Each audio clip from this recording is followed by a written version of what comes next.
Zikir adalah ibadah yang dianjurkan dalam Islam untuk mengingat Allah Subhanahu wa taala dan mendekatkan diri kepadanya. Dalam Al-Qur'an, Allah Subhanahu wa taala berfirman, "Ingatlah kepadaku, maka aku akan mengingat kalian, dan bersyukurlah kepadaku dan janganlah kalian kufur kepadaku." Quran surah Al-Baqarah ayat 152.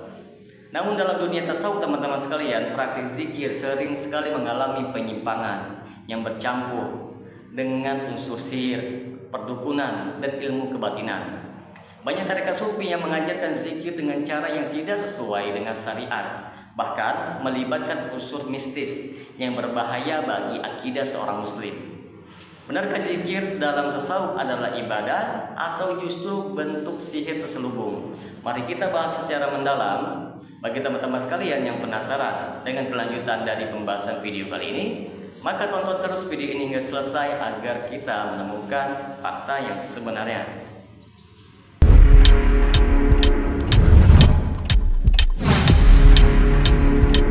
Assalamualaikum warahmatullahi wabarakatuh. Jumpa lagi dengan saya Rio Mulyadi di channel Manhaj Dakwah. Pada episode kali ini kita akan membahas tentang zikir atau mistis dalam ritual tasawuf. Teman-teman sekalian, dalam ajaran tasawuf banyak zikir yang dibuat oleh para mursyid, yaitu guru tarekat, yang tidak ada dalam Al-Quran maupun hadis yang sahih. Beberapa di antaranya bahkan tidak memiliki makna yang jelas, hanya berupa rangkaian huruf atau suara tertentu. Semisal zikir dengan huruf-huruf tertentu seperti hu, hu, a, ha, ha, ya hayu, ya qayyum, tanpa diiringi dengan doa yang jelas. Zikir yang hanya mengulang satu kata tanpa makna yang utuh seperti Allah, Allah, Allah, hak, hak, hak, hu, hu. Apa bahayanya dari zikir ini? Zikir ini tidak memiliki dasar dalam Islam dan hanya dibuat oleh para mursyid sufi. Tidak ada petunjuk dari Rasulullah SAW maupun para sahabat tentang zikir seperti ini. Bahkan sufi meyakini bahwa zikir ini bisa membuka gerbang dunia gaib. Padahal ini adalah praktik mistis yang menyerupai sihir. Rasulullah SAW pun bersabda, "Barang siapa mengada-ngadakan sesuatu dalam urusan agama kami ini yang bukan berasal darinya, maka ia tertolak." Hadis riwayat Bukhari dan Muslim. Teman-teman sekalian, salah satu ritual zikir yang terkenal dalam tasawuf adalah tari sufi atau wearing dervishes yang sering dilakukan oleh tarekat tertentu seperti tarekat Maulawiyah. Bagaimana ritualnya? Para pengikut sufi berputar-putar sambil mengucapkan zikir tertentu. Mereka percaya bahwa semakin lama mereka berputar, semakin dekat mereka kepada Allah Subhanahu wa taala. Beberapa di antara mereka mengklaim mengalami kondisi ekstasi atau merasakan kehadiran Tuhan. Apa bahayanya, teman-teman sekalian? Tidak ada ajaran Islam yang membenarkan zikir dengan cara berputar-putar. Ritual ini lebih mirip dengan praktik mistis yang ditemukan dalam kepercayaan Hindu dan Buddha. Banyak yang melakukannya hingga kehilangan kesadaran, yang justru bertentangan dengan prinsip zikir dalam Islam.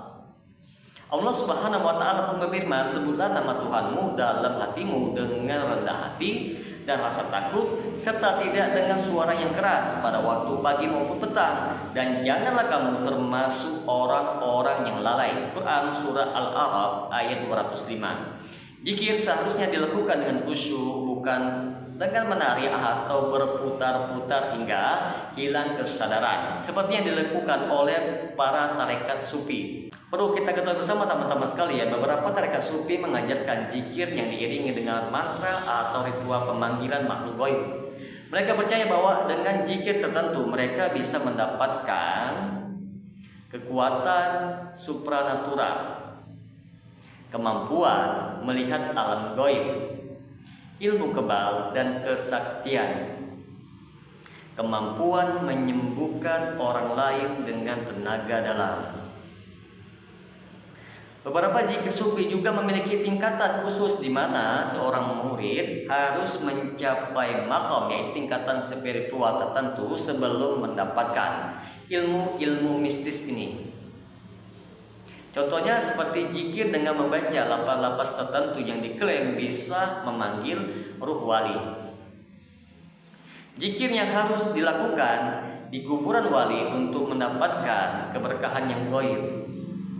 Zikir yang diiringi dengan gerakan tubuh tertentu untuk membuka cakra atau tenaga dalam. Apa bahayanya sih teman-teman sekalian? Mendekati praktik perdukunan dan sihir. Banyak sufi yang tanpa sadar berinteraksi dengan jin dan meminta pertolongan kepada makhluk gaib. Allah Subhanahu wa taala telah berfirman, Allah telah melarang manusia meminta bantuan dengan jin, dan sesungguhnya ada beberapa orang dari manusia meminta perlindungan kepada beberapa orang dari jin. Maka jin-jin itu menambah bagi mereka dosa dan kesalahan. Quran Surah Al-Jin ayat 6. Jika zikir digunakan untuk mencari ilmu gaib atau kekuatan mistis, maka ini bukan lagi ibadah teman-teman sekalian, tetapi kesyirikan yang nyata. Selain zikir yang menyimpang, dalam dunia tasawuf juga dikenal dengan ritual mistis yang menyerupai kepada sihir. Di antara praktik yang sering sekali dilakukan mereka ialah yang pertama, zikir dengan menuliskan raja ataupun jimat. Beberapa tarekat sufi mengajarkan zikir yang harus diiringi dengan menulis huruf-huruf tertentu di kertas, kemudian dilarutkan ke dalam air dan diminum. Tujuan mereka untuk mendapatkan keberkahan, menolak bala dan penyakit, lalu memanggil kekuatan gaib. Maka apa bahayanya? Tidak ada dalil dalam Islam yang membolehkan zikir dengan cara seperti ini. Ini mirip dengan praktik perdukunan dan ilmu sihir yang menggunakan tulisan-tulisan mistis. Yang kedua, zikir dengan memanggil arwah ataupun wali. Beberapa tarekat sufi percaya bahwa mereka bisa berkomunikasi dengan arwah para wali melalui zikir tertentu. Mereka mengklaim bahwa wali yang sudah wafat bisa datang dan memberikan petunjuk kepada mereka. Ini adalah bentuk kesesatan yang nyata. Islam melarang berkomunikasi dengan orang yang sudah wafat. Hanya dukun dan paranormal yang mengaku bisa berhubungan dengan arwah. Arwah manusia tidak bisa kembali ke dunia kecuali dalam bentuk tipuan setan. Rasulullah SAW pun bersabda, sesungguhnya mereka itu adalah setan yang menyerupai yang sudah mati. Hadis riwayat Al-Hakim. Jika seseorang mengira sedang berkomunikasi dengan wali, bisa jadi ia sedang ditipu oleh jin. Maka dapat kita simpulkan di sini teman-teman sekalian, kembalilah kepada zikir yang benar. Zikir harus sesuai dengan ajaran Rasulullah SAW. Zikir tidak boleh menggunakan lafaz yang aneh, mantra ataupun huruf yang tidak jelas maknanya. Zikir tidak boleh diiringi dengan ritual mistis seperti tarian, pemanggilan jin ataupun raja. Zikir harus dilakukan dengan khusyuk, bukan dengan cara yang menyerupai praktik perdukunan. Jika zikir dilakukan dengan cara yang menyimpang, maka itu bukan lagi zikir teman-teman sekalian ataupun ibadah, melainkan itu adalah sebuah kesyirikan yang menyesatkan umat Islam. Semoga dengan sedikit penjelasan ini dapat memberikan manfaat bagi teman-teman sekalian, dan apabila channel ini dapat memberikan manfaat bagi teman-teman sekalian, silakan subscribe dan share, semoga bermanfaat. Assalamualaikum warahmatullahi wabarakatuh.